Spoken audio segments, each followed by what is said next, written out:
welcome to the webinar, and I hope everyone's safe and healthy.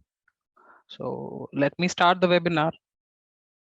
Probably you must have all heard about the term GIS, or if not, you must have heard the word map, because probably now after Google Maps, probably everyone is now using it in the daily life for various reasons, for your commuting, to identify, to find something, or to plan a trip or whatnot.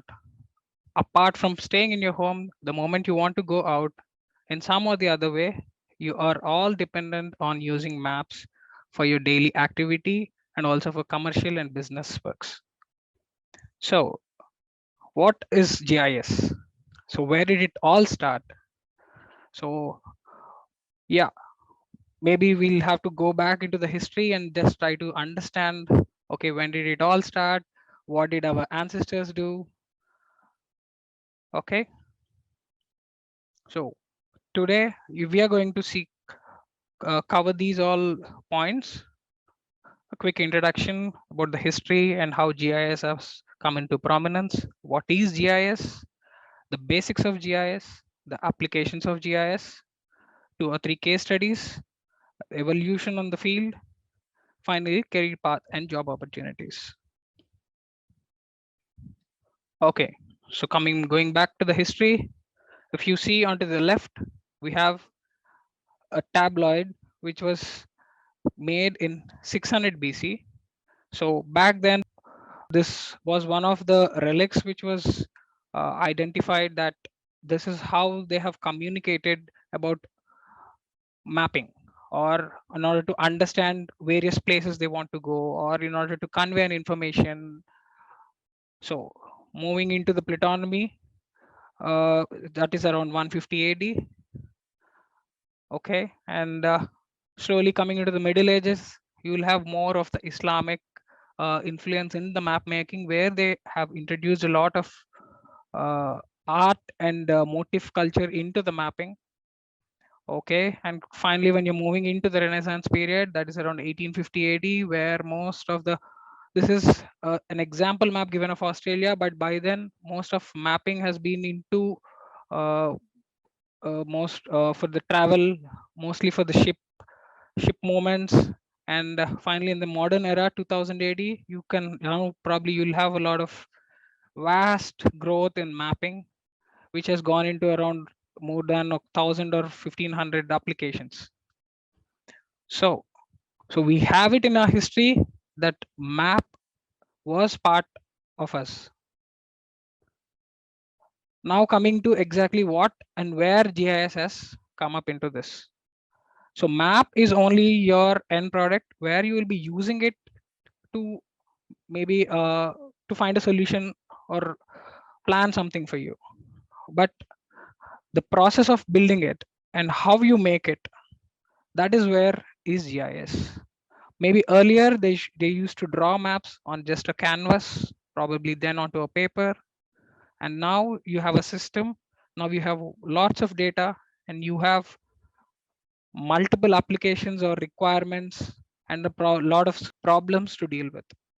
So a quick snapshot. In 1854, there was a large outbreak of cholera in London. Back then, John Snow started disease mapping. So what he did was he started mapping where there were deaths, and that too specifically for a broad street. So this is a street in London on which he has mapped. So after mapping, he also thought there has to be some relevance to maybe another utility or the futures of the city. So he started drawing the water line. So the moment he drew the water line, and then after seeing a lot of deaths, so he understood that there was some relation to the water line which is spreading the cholera. So practically there were maps before that also. But what is the difference of what Jon Snow did and the others is he tried to query onto the map and see what he can find. So he did just 2 things. He mapped geographic information of the city and tried to relate of a problem which he's seeing. So the same thing, maybe we also do the same thing now. Maybe you use Google Maps, you go, try to find from one location to another, you get your solution. So now what is GIS? GIS stands for Geographic Information System. So what is a map is you all know. So how GIS turns into a map is what we're going to know in this webinar. So map making is actually called cartography. So there are different procedures, methods, and lot of uh, concepts in cartography. But GIS is a more of a digital form of it, where you maybe map and link information to it, and then you query the information to get your required output. So we are basically harnessing technology to find a solution for you, because it's not easy to analyze just a few thousand cells with the tip of your tongue.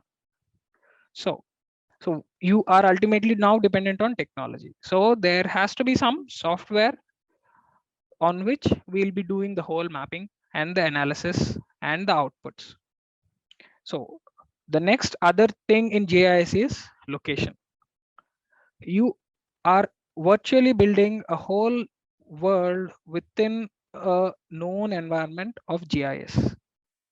So you bring in your real data onto the virtual world, and you start trying to analyze it and correlate and try to understand. On the screen, you see there are multiple layers here. So GIS exactly does that. Maybe you will be having a base world, or you will create a base map out of real world, on which you create multiple sets of data, which are called thematics. A thematic map can be anything. It can be a map only with having a layer of water bodies, maybe only with the land use, or only with the transportation information, and multiple. You can go even to the cadastral information, or where you call your parcels of the survey numbers. So but the beauty of GIS is it lets you overlay everything one another. So because of the transparency and location accuracy, you are able to find a logical output there. And now once you query, that is where you're going to get your outputs. So that is a very basic understanding of what GIS is. Now coming to, so what are the main blocks of GIS? The whole process. You have a set of map which you are going to prepare using various remote sensing techniques. And then you have a set of data. Now you process your data to bring it into an equilibrium form. And now you start analyzing, and then you get your output.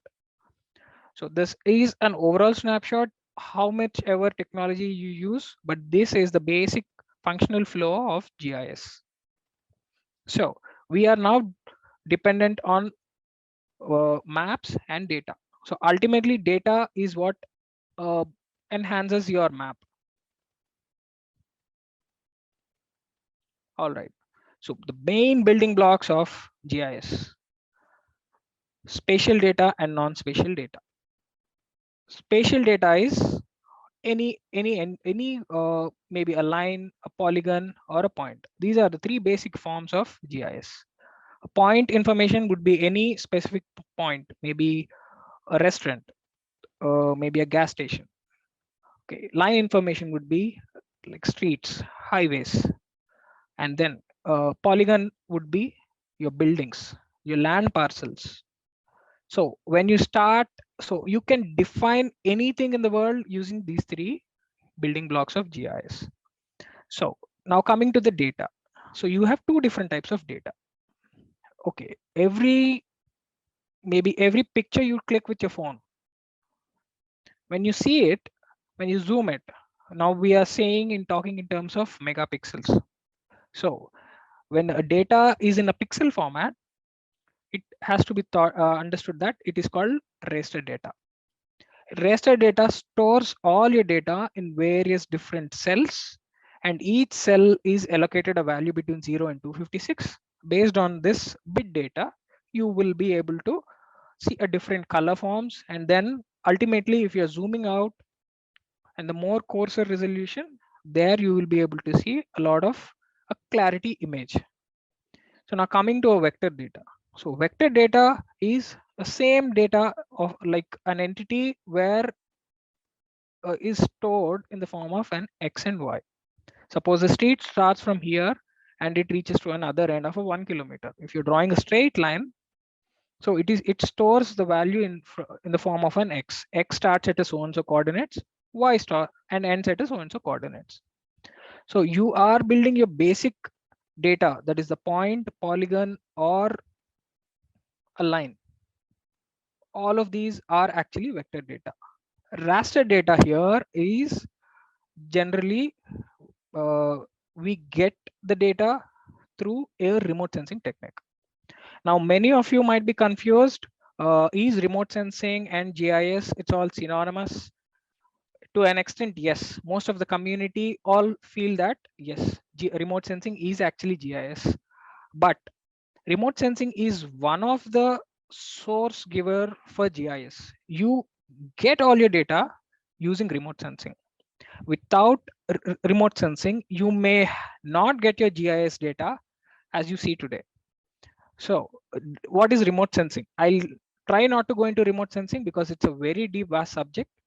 And I'll just try to tell you to the point where remote sensing applies to GIS and in what way it helps and fetches the data so that you can relate it to your non-spatial data. So I'll quickly give you a few examples. So, okay, before the example, I think I should tell about remote sensing.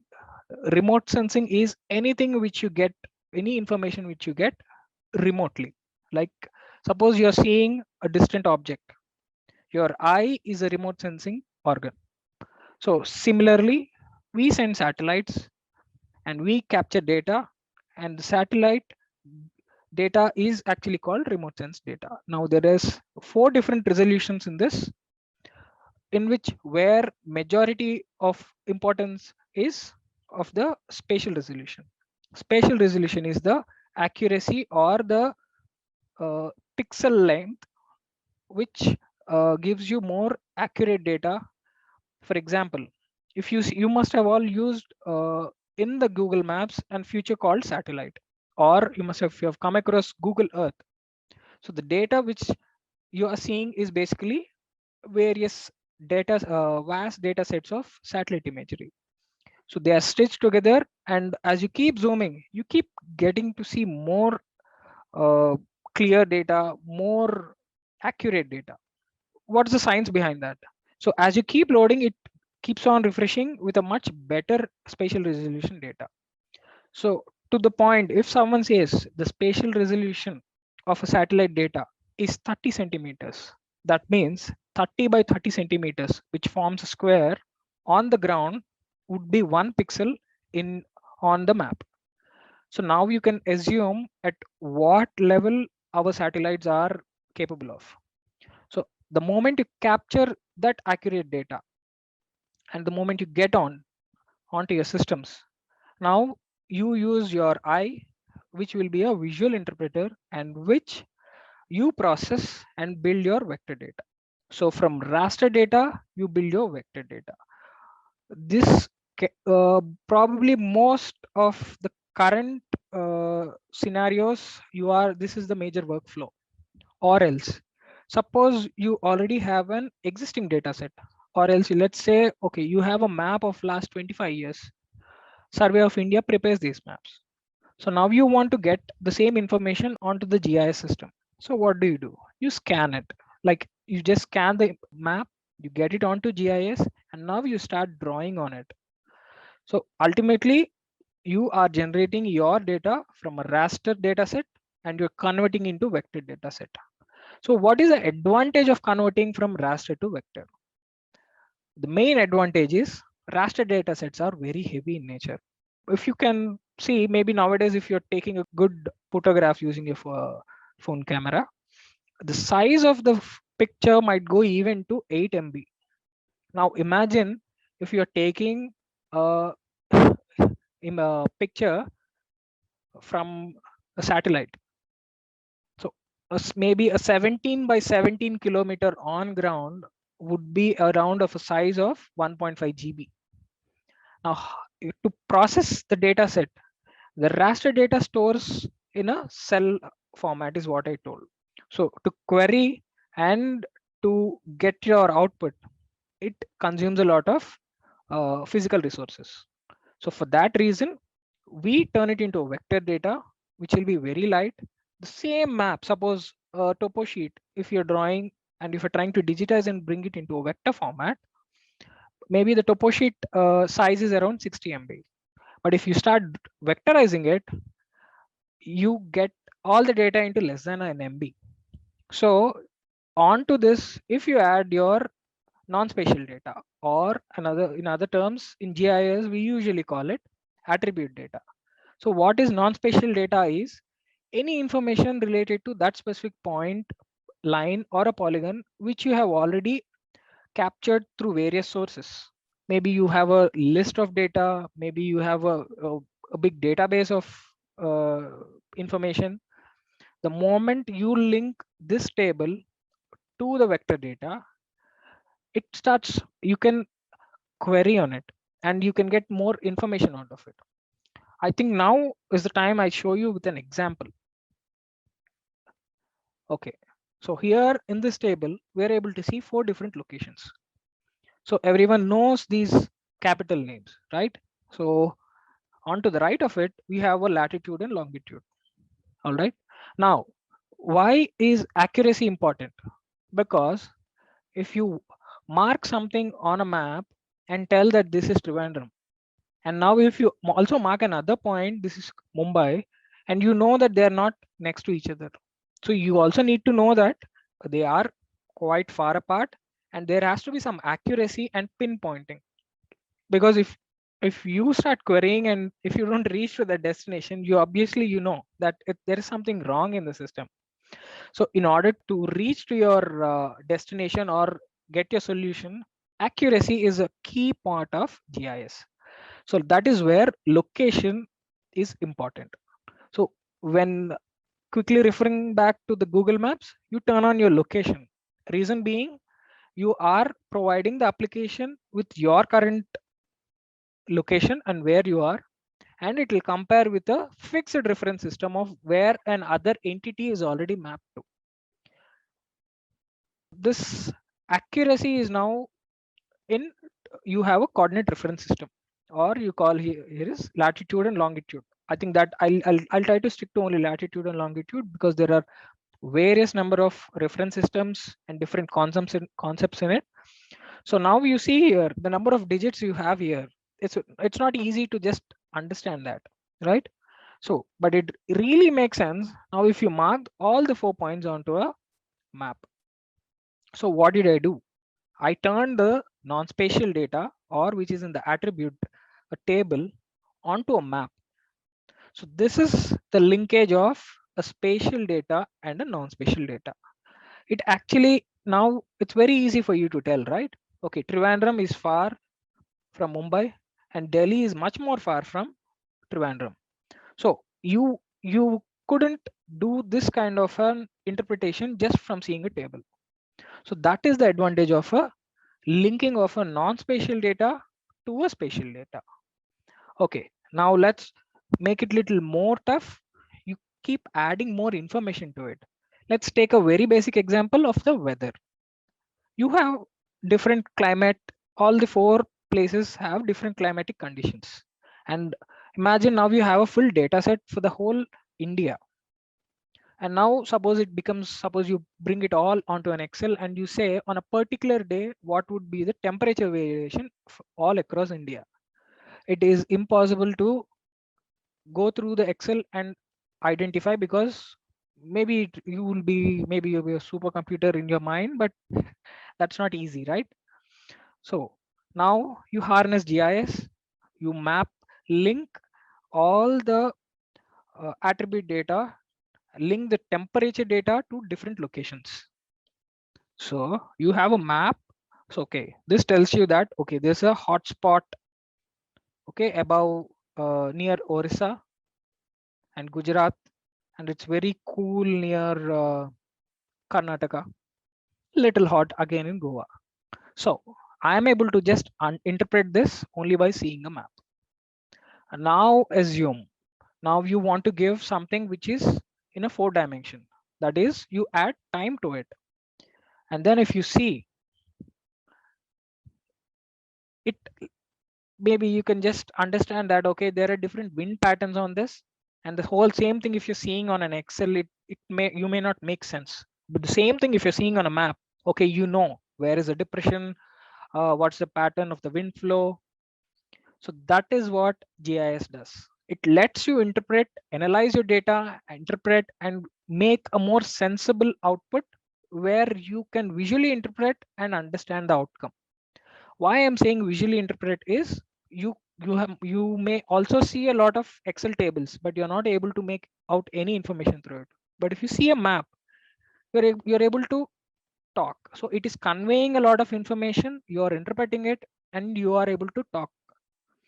So that is the main soul of GIS data.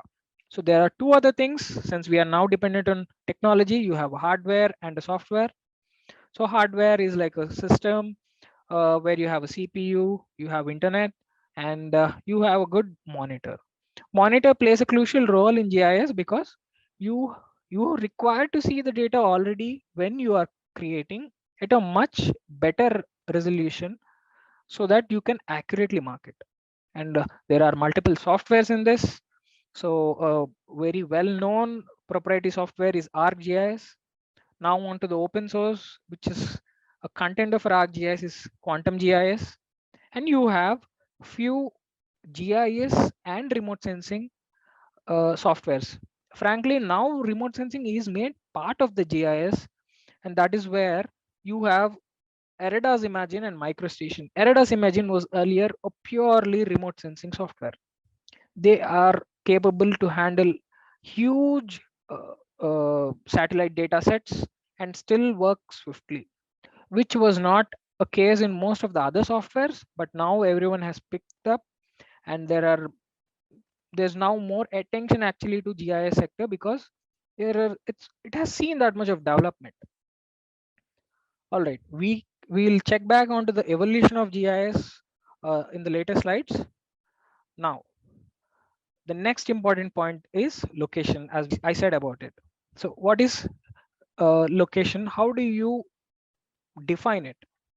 So you refer it onto certain system, right? So you know that you must have read about coordinate system in your social textbooks, probably in your school.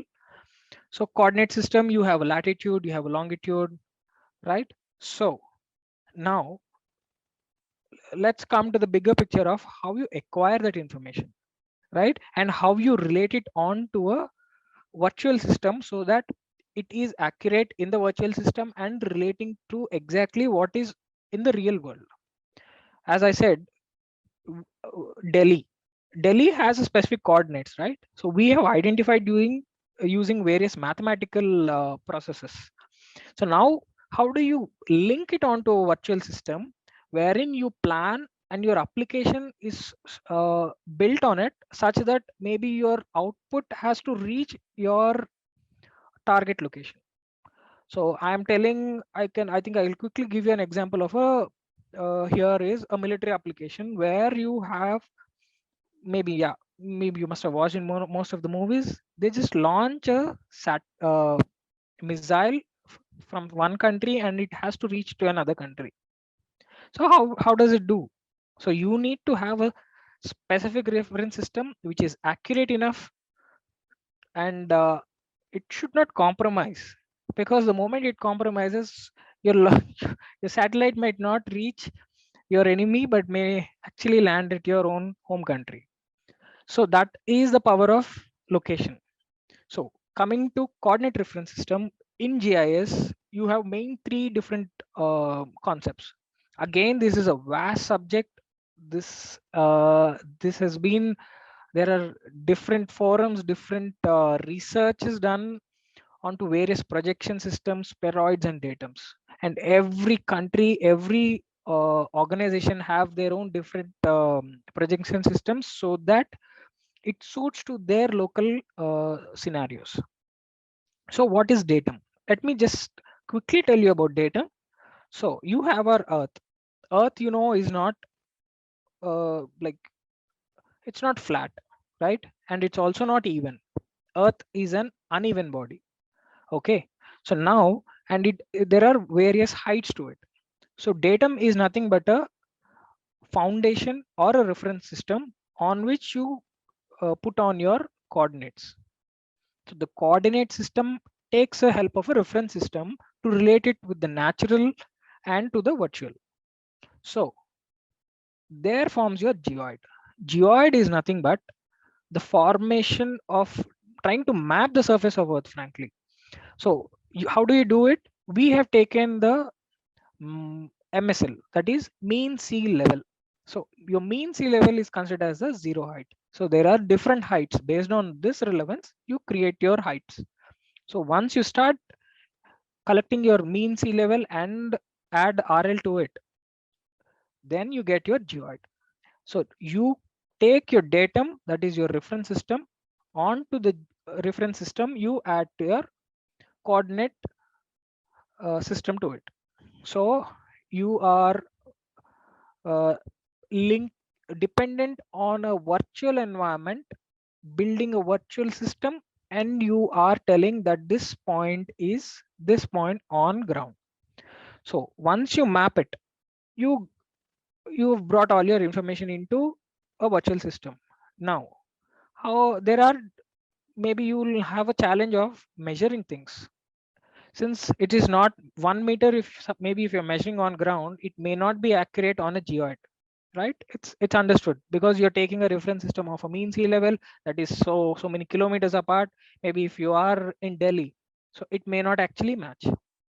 So what do? You project it, right? So based on your local understanding, you project your data into different forms. All right. So your globe is our Earth is a spheroid, more you can say a sphere, right? So you can now project it into different formats, and each has a different application. If you see, for transportation, specifically through sea, follow a different projection system. Why? Because it's more accurate in the water, right? If you just see the first example, suppose you project the whole Earth onto a cylinder. This is how you form a grid, right? But if you turn it into a graticule, so this point is actually referring again into this, right? So now if you see a cone, so this shape, this size is more, it's smaller when you compare here. So it may not be accurate, right? So here you may have 1 meter, but here it may be different. So that is why I understand it's a very complex concept, but I'll just give you a snapshot of this concept. Why? Because it is one of the building block of mapping your location from ground on to the virtual system. So you may come across majorly around projection, because uh, the quick projection example is, okay, you have already heard one of your projection is geographic coordinate system is what in projection language called, which is your latitude and longitude value, which is expressed in degrees. But the same thing, suppose if you want to measure accurately, you will be having UTM, that is universal transverse Mercator, UTM. So most of your data which you see on your Google Maps is in actually UTM. It helps you measure accurately. So suppose it is telling you that distance from your home to the nearest medical store, that's 5 minutes. Okay, it's maybe 10 minutes, but the distance maybe it is saying around 1 kilometer. So that is where your projection matters. It is able to exactly measure and give you almost an accurate output to you. So that is where projections plays a crucial role. Okay, this is an other example of how the data, if you see the moment you project, your actually globe is like this. But if you're projecting, this is what happens to the data.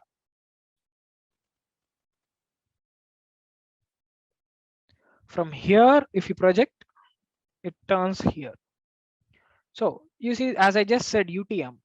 So in UTM, all your data is split onto a sheet which is divided into various intervals of grids. All right. So it might sound little maybe not in a shape, but it ultimately lets you see. If you're just spreading the whole globe onto a paper, if you put it on a flat sheet, this is how you see it, right? The curvature here on top is represented here, and the more farther portion, this portion is it expands, right? As you and when you project it onto. Okay. Yes.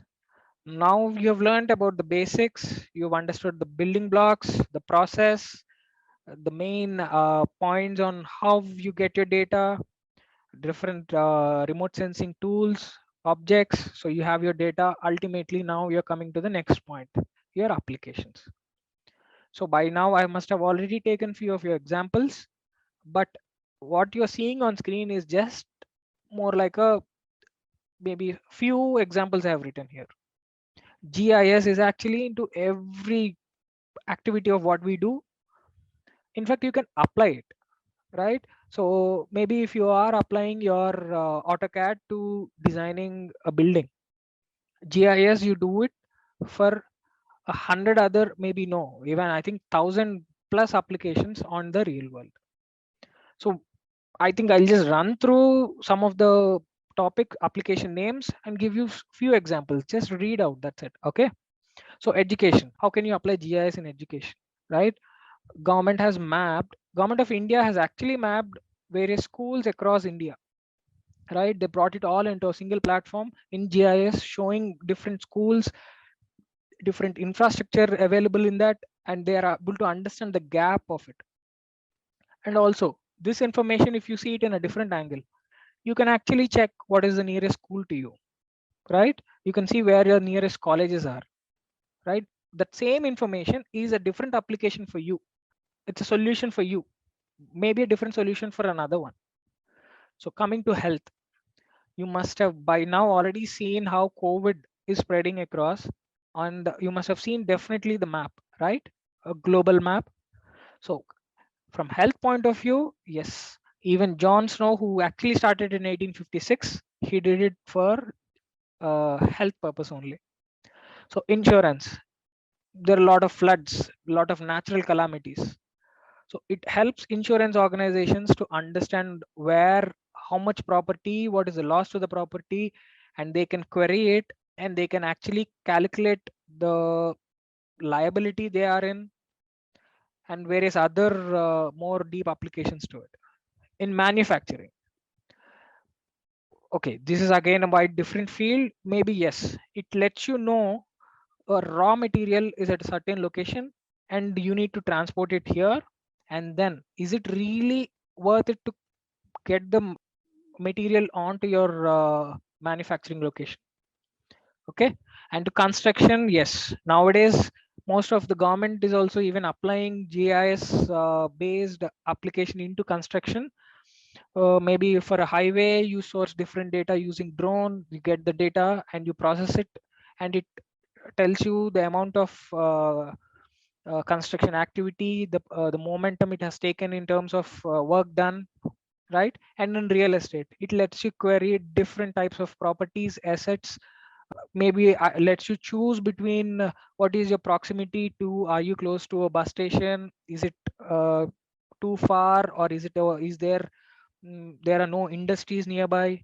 The same thing will apply on to different people. For you, I have told this application, but for a government organization, it will help them in terms of planning.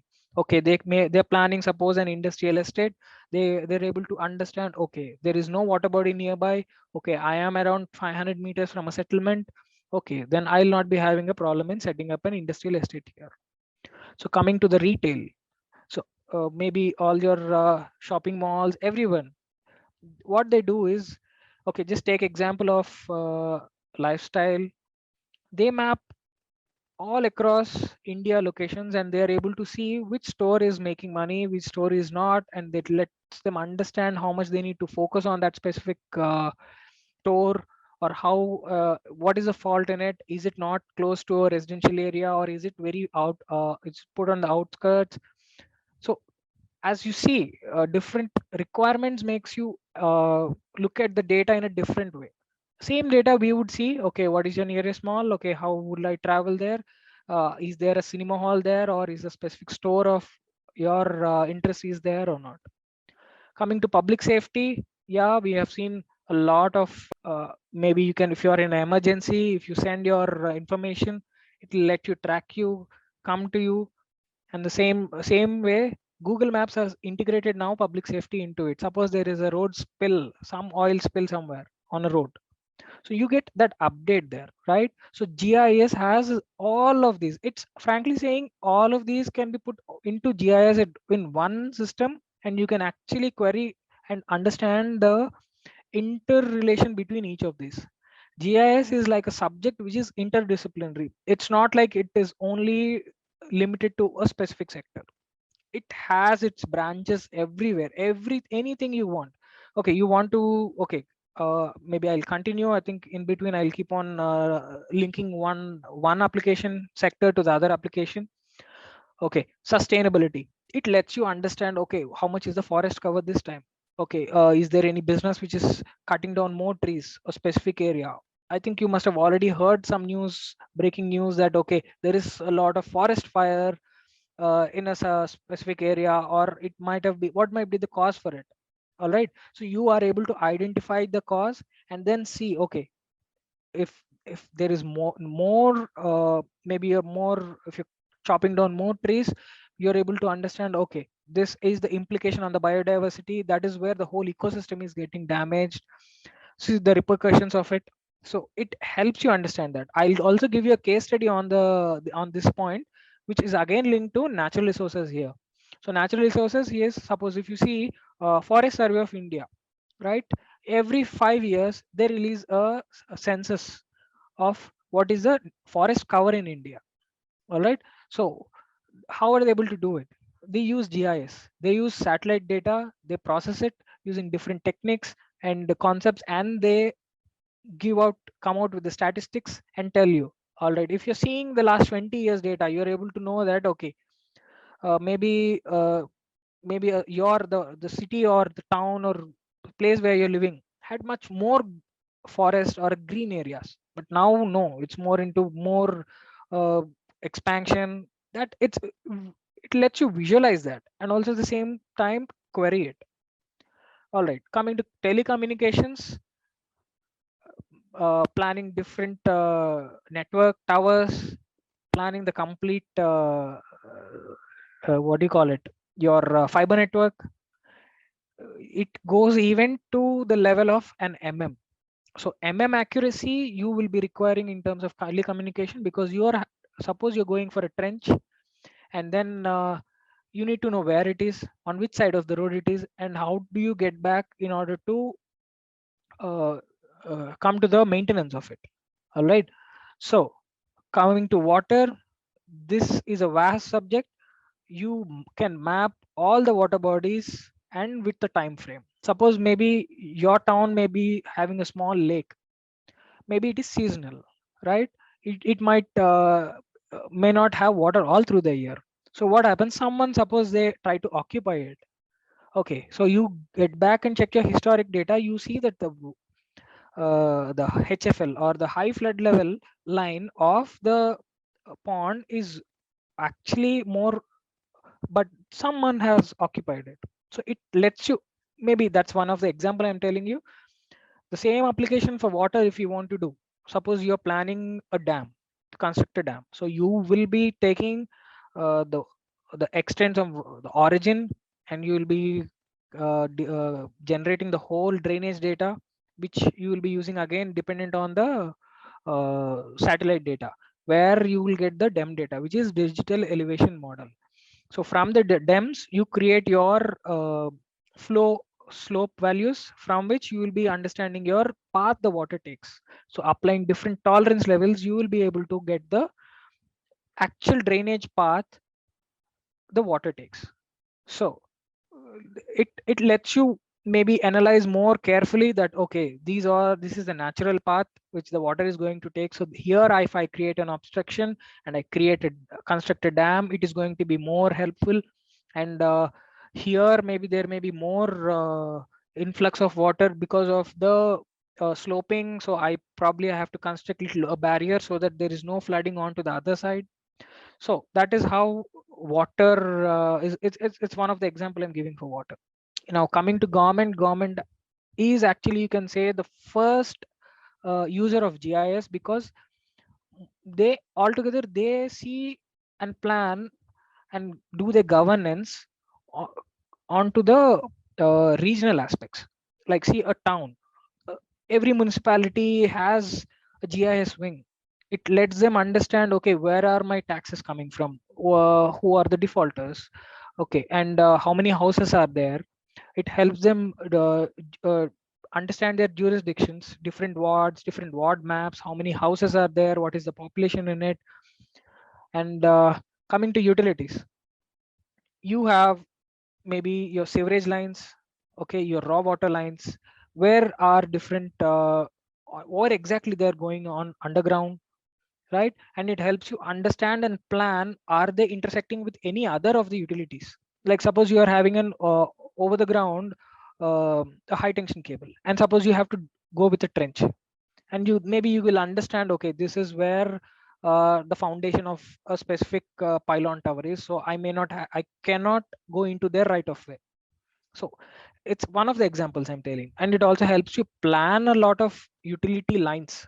Suppose you are planning a sewerage network for a complete city, so it lets you know how much is the kilometer you have to pipeline is required, and at different junctions you have to go trenchless. It lets you know what is the diameter, and based on the elevation data it lets you know the sloping, and then lets you plan okay, how much is your depth you have to go if you have to go with the gravity system.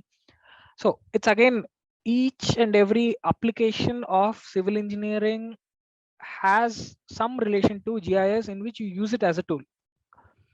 Transportation, it lets you plan. Suppose you have a metro, you will be knowing, okay, this is my area which I am seeing. How much, what is your last mile connectivity I need to provide from my metro station, right? You'll understand that, okay, this much amount of area is dependent on this specific metro station. For that matter, it lets you plan the whole metro system, right? You have a different, okay, you'll understand where is the most dense area, how much might be the ridership of that specific area, and then okay, what at what interval is it optimum to build a station, right? And natural resources, I have already come, it's little interrelated to sustainability, because you want to save your natural resources, that's where you want to be sustainable. So your forest covers, your forest fires, there is a NASA website which shows you even now today where a natural fire is happening across the globe. So it is live data. It is so robust. It gets data from different satellites, process it, gives you, puts you on a map. You can just watch it in your browser. So these are few examples which I'm telling you. There are even more. I'm telling you there are 1,000+ applications. If you're just Googling, you will see the 1,000 applications of it. Maybe yes, you are using, you must have used Uber or Ola. They are again all using GIS, right?